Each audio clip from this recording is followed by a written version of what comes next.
Do you know what the greatest myth is about working women? Well, if you want to know the answer to that, you're in the right place. Welcome. Today is a special celebration of International Women's Day. And I am celebrating today by honoring my ancestors of working women. This channel is all about working women. My grandmothers, Annie and Rose, died in their 20s and really did not have a chance to have any concept of a career like we do today. However, their daughters, my mother and my Auntie Gwen, they went on to work the rest of their lives into their 60s in various areas of paid employment. The big myth is that in the 70s, we baby boomers, we were the very first. Well, that's a myth. Women have always worked in either factories or ever since the beginning of the Industrial Revolution, we've had some kind of paid work in our lives, in addition to raising families. My grandmother Annie, her daughter, my Auntie Gwen, went into work in her early teens, into service. And think about Downton Abbey. She worked for a very wealthy family. She often said to me that she was the lucky one compared to her brothers. At least in exchange for her labor, she got a clean bed, clean clothes, and she was guaranteed meals every day. My aunt also probably received a small allowance from the family, but I am pretty sure that allowance went to my grandfather because he was unemployed very many times in his lifetime. Many of the women in those days, even before my Auntie Gwen, I know that my grandmother's mothers and my grandmothers also had paid labor by taking in washing within the community. So they were always adding to the revenue of the home to keep the home going. When World War II began, my Auntie Gwen went into a different type of service. She became part of the Wren movement, which was the women's auxiliary during the war, who had positions on land, not in combat, but on land to support the Army, the Navy, and the Air Force.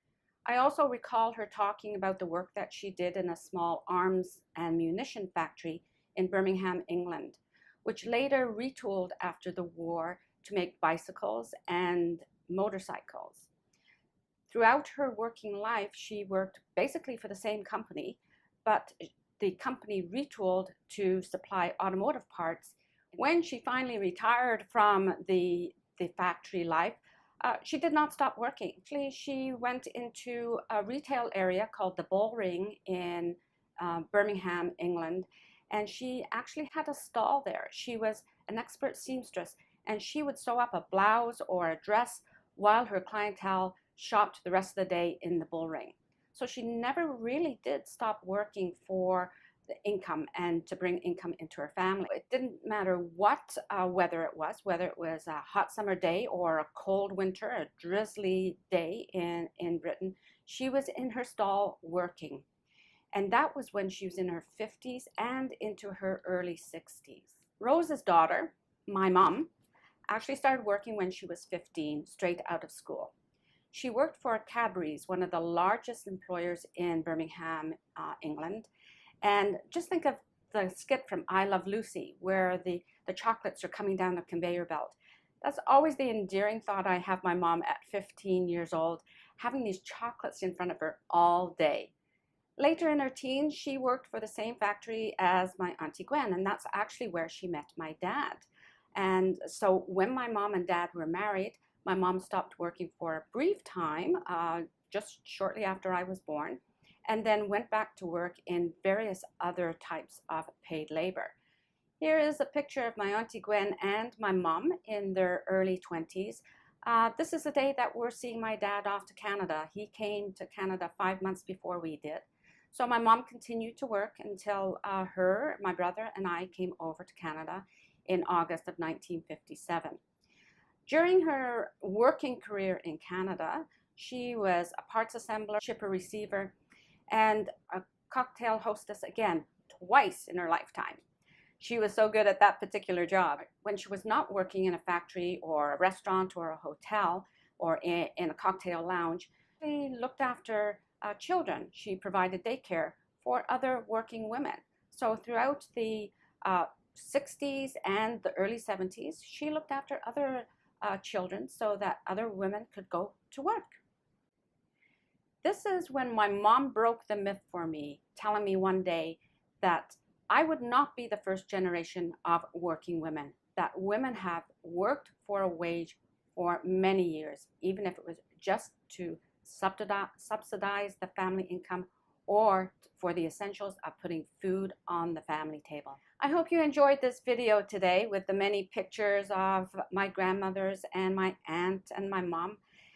If you did enjoy this video today, please give a working woman a smile today and let her know how much she is appreciated for all her contributions, bringing families into this world and also supporting the economy. Please give us a like and please subscribe if you'd like to watch other types of videos like this.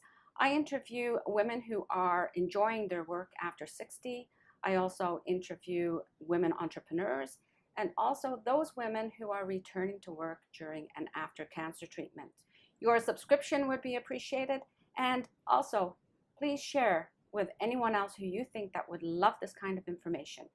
Thank you and have a great day, and I hope you have lots to celebrate today on International Women's Day. I will be at a breakfast this morning, and then this evening I will be going into another small city to go to a dinner to celebrate on my part for International Women's Day. One last photo to share of my mom and my Auntie Gwen. Here they are my mom is in her late 60s and my aunt is in her early 70s. One thing I have to say about these two, their friendship lasted for many decades and they worked very hard, but they also had great fun. And that's what it's all about. So let's keep on working and let's have fun.